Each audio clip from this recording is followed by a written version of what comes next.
Hey everyone, it's Chris, and today I'm talking about imposter syndrome. This is something that I certainly struggled with a lot earlier in my career.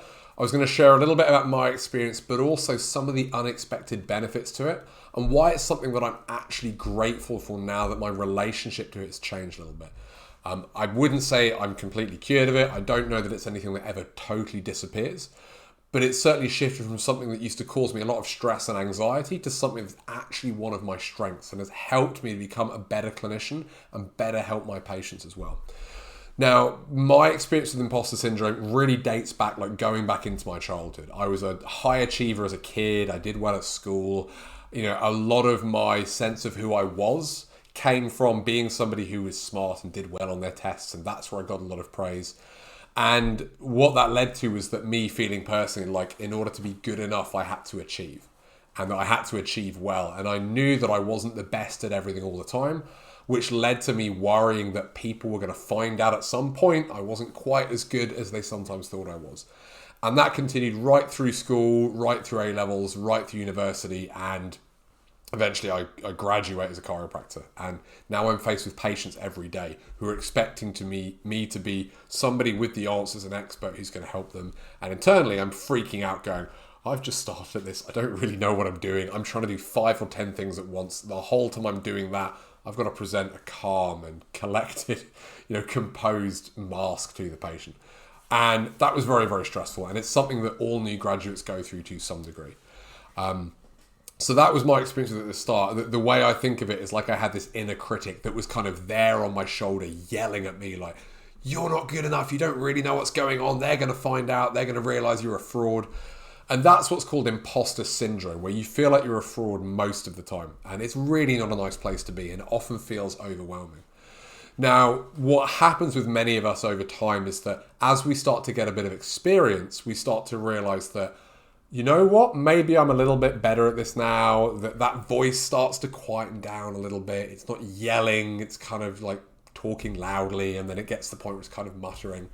And it shifts from imposter syndrome to imposter thoughts. Imposter thoughts are very, very common. Nearly everybody has them. It's not this feeling of feeling like a fraud all the time. It's more like, occasionally I think, I'm not really as good as this as I think. Maybe people might work it out. It's sort of an occasional thing versus a full-time thing. And through experience, but also working on myself and personal development, that started to come down. I've realized I've got a bit more experience.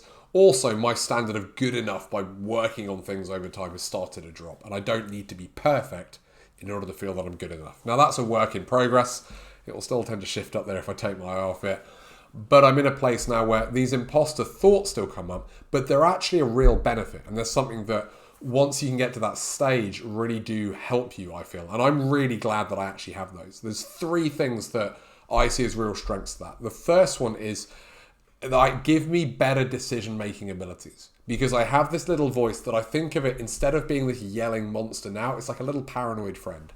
And it'll occasionally mutter me like, are you sure that's the right choice? Or are you sure you know what you're doing? Or do you think maybe they'd be better off if you did this or that? And it's my little paranoid friend. Sometimes my little paranoid friend is right. I'm like, well, actually, that's a good point. Maybe I should think about this a bit more. Maybe I should investigate. Maybe I need to kind of second guess myself here. Other times, though, my little paranoid friend is paranoid, so I might tend to go, yeah, you know what? I know you're worried about that. I appreciate that, but I've got this. And it's kind of a friendlier relationship.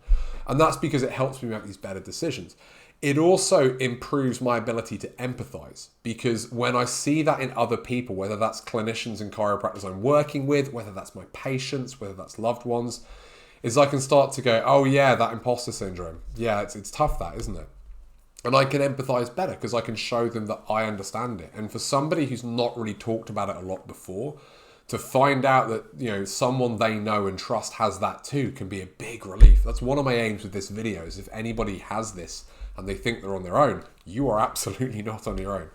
So it improves my ability to actually empathize and connect with patients as well. The other thing that it does through this over time is it's improved my mental flexibility and my curiosity. Because sometimes my little paranoid friend might make a suggestion and I might go, I don't know, shall we find out? And it actually allows me to be more curious because I'm more able to accept that there's an area that I'm confident in and there's an area that's unknown. And because I'm confident in this area, I can step out into the unknown occasionally and come back and know that I can navigate that. And that allows me to not pretend I know everything and puff up and be sort of arrogant, but equally not be sort of overwhelmed with that imposter syndrome and just stay in the comfortable place and never venture out into other areas. So that's whether that's curiosity about my own state, that's curiosity about patience in a conversation, maybe the history. I now feel like I can explore some other areas. I don't pull away because it seems like it might be awkward. Or I may be more curious in terms of what happens if we try this technique, what happens if we assess that, what happens if we do it in this order. And that's allowed me to be a much better clinician as well. So I always say there's 3 big advantages there. I've got better decision making, I've got better empathy, and I've got better mental flexibility and curiosity. So if you're watching this and this is something you've struggled with, there is light at the end of the tunnel. It isn't something that just happened automatically though.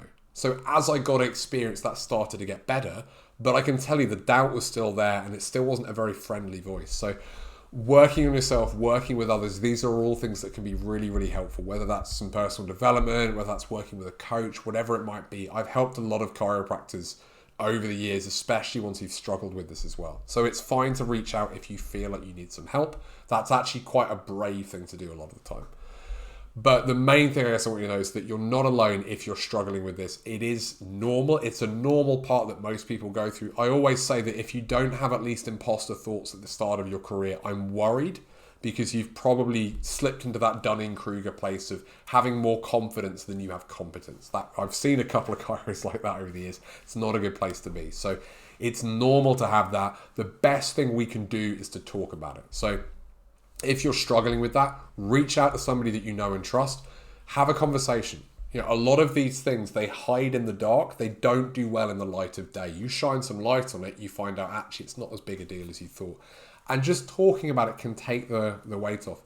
The other thing I would ask is that any of you who have associates who are maybe younger than you, who are newer than you, any of you who are mentoring, if you've ever been through this, please tell them.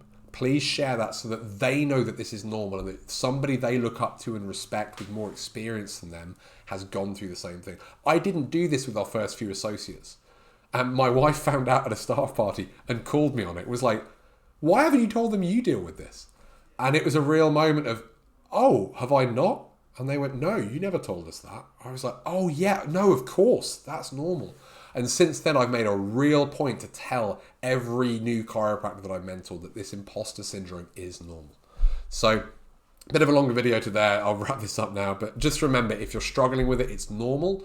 Those imposter syndrome feelings can shift to imposter thoughts, and those are actually helpful. They can help you make better decisions, empathize better, and have that mental flexibility. They're things that I'm grateful for now, because my little paranoid friend has made me a better person, and it's made me a better clinician as well. So I hope that helps, and the very least is just talk about it. If you don't have anyone to talk about it, message me, shoot me an email. I'm more than happy to chat, share your experience. Often just sharing it is one of the best ways to help. So hope that helps, and I'll see you soon for another video. Take care.